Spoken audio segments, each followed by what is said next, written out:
Žiar nad Hronom navštívila japonská kultúra. Papierové šaty ako z rozprávky či gigantický lietajúci žeriav.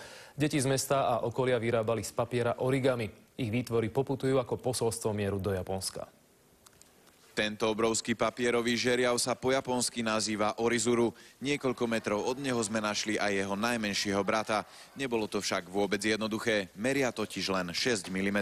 Orizuru je taký podľa mňa najzaujímavejší predstaviteľ skladania papierov. Približne 500 piatakov zo Žiaru a okolitých miest urobilo tisícky ďalších.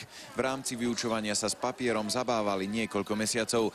Dnes sa stretli a súťažili medzi sebou tí najlepší. Sťahovanie do Ázie vraj nikomu nehrozí. Pri tomto chlapcovi si však až taký istý nie sme. Postavil totiž až 2183 žeriavov. Som vedel stále.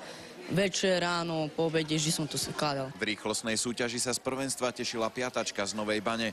Víťazstvo jej patrí určite právom. Rýchla a stručná bola aj v rozhovore s nami. Teraz mi to trvalo 55 sekúnd. Aj keď nešlo o súťaž módnych návrhárov, 21-ročná tvár podujatia by zlú známku od kritikov pravdepodobne na žiadnom plese nedostala. Ja mám na sebe šaty splnených želaní. A každý vtáčik, ktorý odtiaľto odpadne, tak vlastne niekomu prinesie šťastie. To mali vďaka svojej šikovnosti aj najlepší piataci vo svojich disciplínach. Okrem vecných cien sa totiž dostanú aj na japonskú ambasádu. Tam odovzdajú veľký veniec veľvyslancovi, ktorý ho na znak mieru pošle do svojej vlasti. Jakub Bubeník, televízia Markíza.